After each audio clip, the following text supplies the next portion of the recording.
Alright, on the bench is a Cobra 29 Night Watch LTD Classic. And guess what, guys? This is going to be our guinea pig for this RFX95HD. Yeah, I had no intention on using my Grant or any of the other sideband radios for this experiment.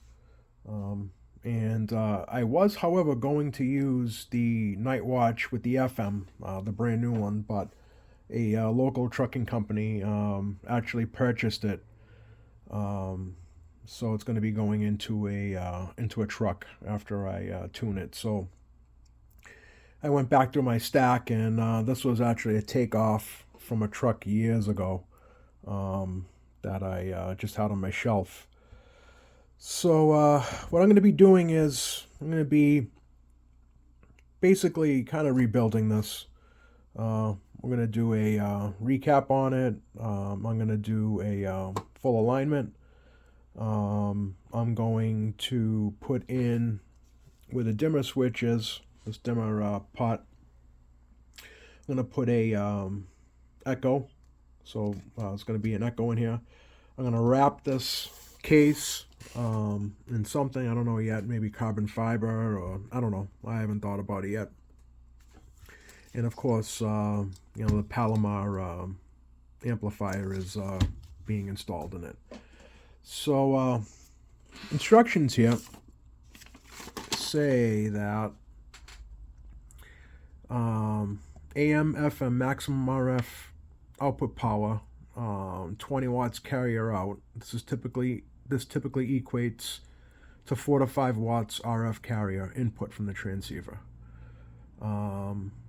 Maximum PEP is 40 watts on AM and 25 watts PEP on sideband. So we're not worried about sideband, but we are worried about AM. So this radio, it's got a dead key of 5 watts, and it swings pretty close to just under 30 watts. So I'll be bringing this back down to 4 watts, and it should definitely keep us under the 40 watts PEP. I mean, it's already under the 40 watts PEP now. So yeah, it's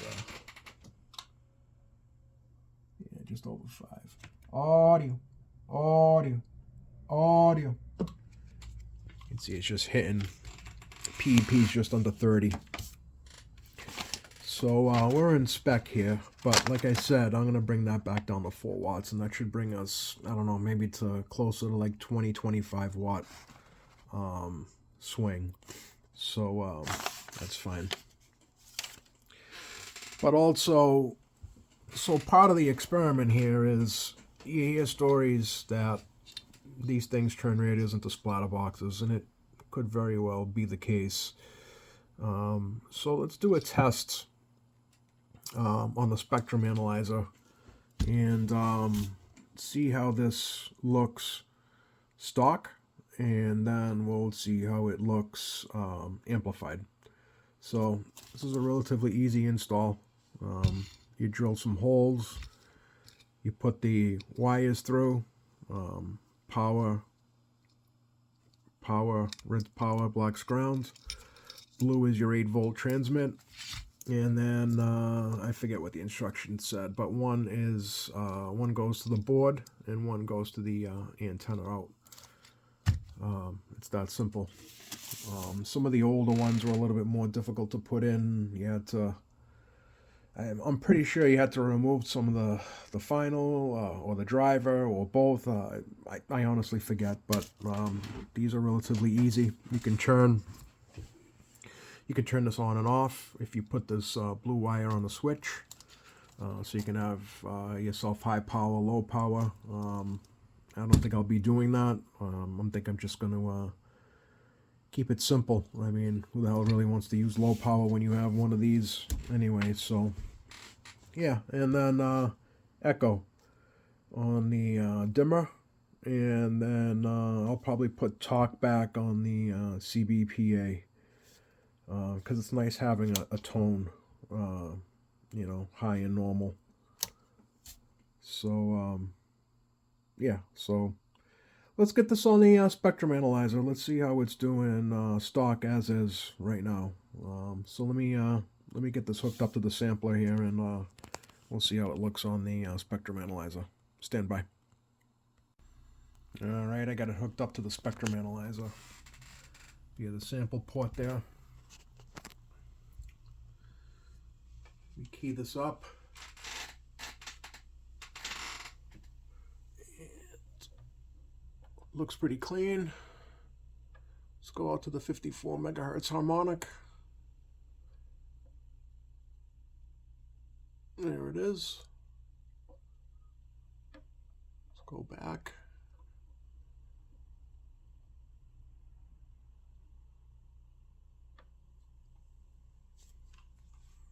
Looking pretty good. Alright, so we got an idea of how it looked like on the spectrum analyzer stock, so let's let me get at this radio. So what I'll end up doing is, like I said before, I'll end up recapping this, going through an alignment. Pretty straightforward. And then I'll go ahead and mount this this RFX95HD and see what we're doing as far as power goes. So we got a baseline power, and we have baseline on the spectrum analyzer as far as you know, any harmonic spikes. Yeah, let's see what this unit brings us. You know, I'm thinking that it's going to end up being the same. I can't see something like this creating you know, such a bad splatter box of a radio. I don't know if it's just people who hate on the installation of these, and I get that. You know, you're turning into a you turn in a you know, an FCC approved radio into a non-FCC approved radio, and you know, you're going to be putting out close to 100 watts PEP out of this, if not pretty close. I get it, you know, but I don't think that this is going to turn this into a splatter box. That's just my you know, my opinion. I could be wrong. That spectrum analyzer might show otherwise. So yeah, let me get at this. Let me get this radio opened up. I might do a quick, I might mount this camera on a tripod, and you guys can see me installing this linear, so or this amp, I guess you could say. Yeah, let me get at the radio first. Stand by. Alright, well, I thought I was going to make a video on the actual install of the RFX, but I just figured it was going to be boring. You know, you're going to be watching me drill 3 holes and, you know, just solder some wires together, so I kind of just did it off camera. I don't think there's anything special about it. So you legit drill 3 holes.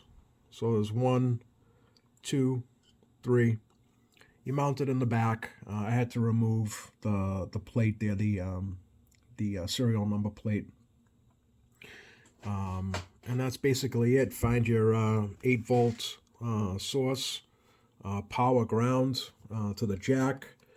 A lot of people upgrade these. I do have the thicker power cable here.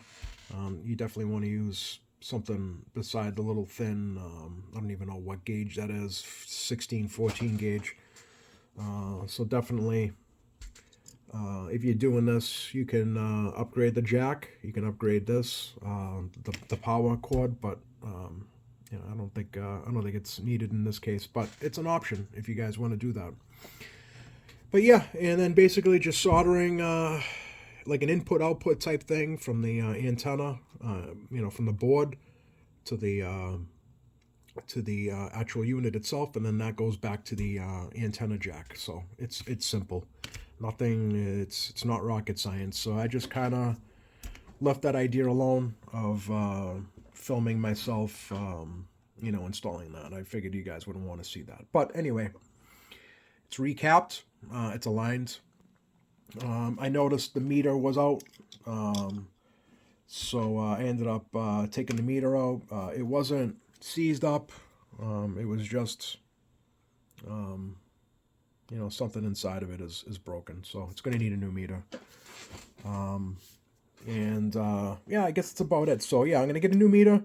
And I've also axed the echo board. So this is staying as a dimmer. But what I am going to do is I'm going to take this blue wire and run it as a switch to the CB PA switch, so it's going to be basically a high and a low power.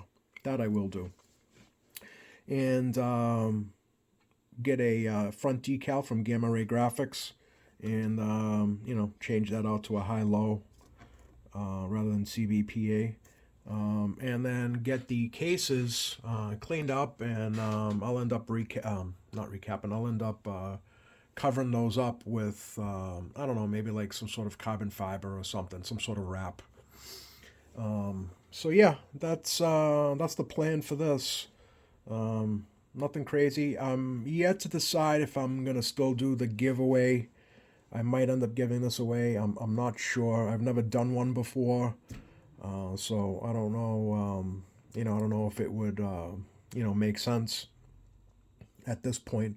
But it's a possibility. I might still give this away. But another note, what I wanted to talk briefly about is recapping. So something that I learned the hard way was making sure that you're aware of the circuits, when you're upgrading capacitance, not voltage, but definitely capacitance on some circuits, because some circuits are, I guess you could say, engineered to use a specific capacitance. So if you go upgrading some of the capacitance on these circuits, you can run the risk of, I know what's happened to me when I was first doing it. You have a radio not working, you'd key it up and nothing's happening. So it's something to be aware of. However, the voltages are a different story. So like in the case of this cap here, this is a 10 volt cap. This is, what is this? A 47, 47 microfarad 10 volt cap. So if you're not aware of your circuits, you got to be aware of, coupling, decoupling caps, filter caps, power supply caps. Some of these you can upgrade in both capacitance and voltage, but some of them you can't upgrade capacitance. So in the case of this, like, if you're not aware, just leave this as a 47 microfarad, but upgrade the voltage from a 10 volt to like a 25 or a 35. Even a 16, I guess, would be better, but as long as the cap fits, upgrade the voltages if you can, but keep the capacitance. Just so you don't run into any issues later on. You have a working radio, you recap it, and then you go to test it and nothing happens. You have no transmit, you have no receive. It's just something that I'd figured I'd let the newbie know. It's nothing that any seasoned tech doesn't already know, but just in case there's a brand new person in the electronics world looking for some recapping tips, that's a recapping tip that I can give you. So if you're in doubt, leave the capacitance alone and upgrade the voltage. So moving on, yeah, so that's the plan for this. May not give it away. Definitely gonna do a front decal, do the high-low switch, get those things wrapped in something. I haven't decided yet. So I'm going to make a part 2. I don't know if I said that, but I'm going to be making a part 2. Once I get everything in stock and everything is fully assembled, I'll do another video of it. And then hopefully by then I'll decide whether or not this is going to be a giveaway radio. We'll see. But anyway, let's get this on the watt meter. Let's get this on the spectrum analyzer so we can actually see the difference, if any. So yeah, let me get this CB1040 Service Master up, and we'll put a tone through the mic rather than me yelling or doing a half-ass whistle, and we'll see what it's doing for power, and we'll see how it's looking on the spectrum analyzer. So here comes the tone. So you're going to look at the 300 watt scale.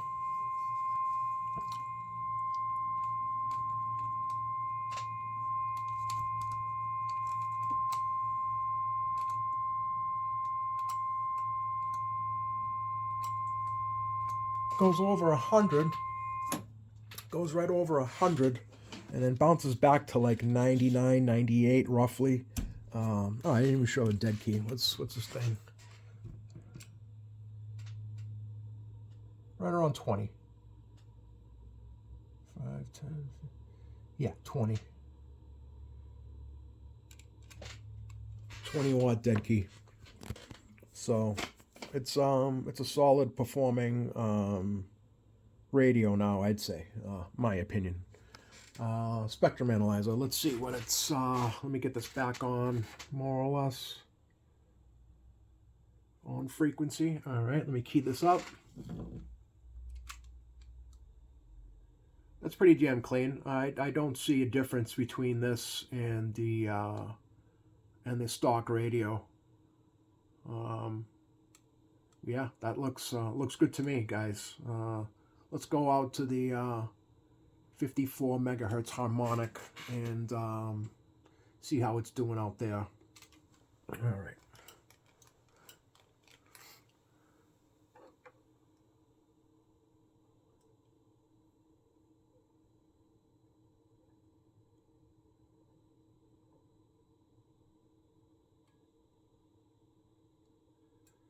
Well, that is definitely elevated to like 2.5 divisions, right, if I remember correctly.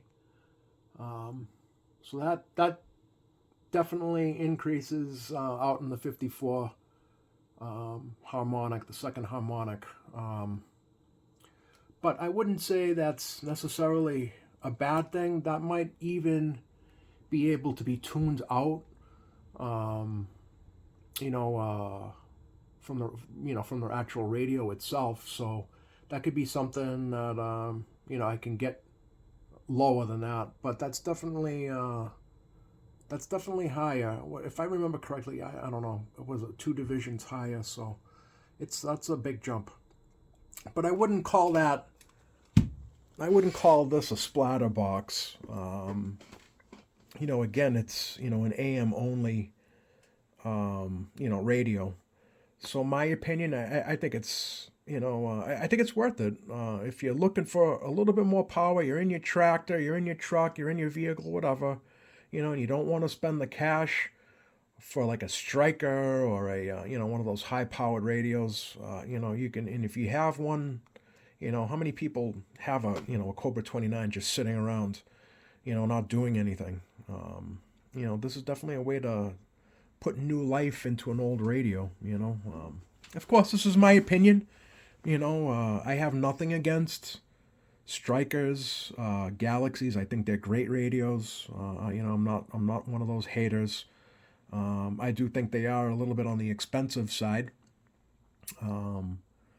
But anyway, moving on. Either way, I think that this is worth the upgrade for the price that you pay for one of these amplifiers. I can't see this. If you can't do this on your own, I can't see it costing too much money at for your tech to do. But definitely, if you have one of these radios laying around not doing anything, and you're looking for an upgrade, this is definitely the way to go.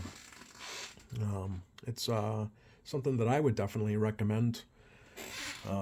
And I think I'd rather have one of these, on the back side than having one of those stingers or whatever the hell they're called, you know, go inside of the actual radio, you know.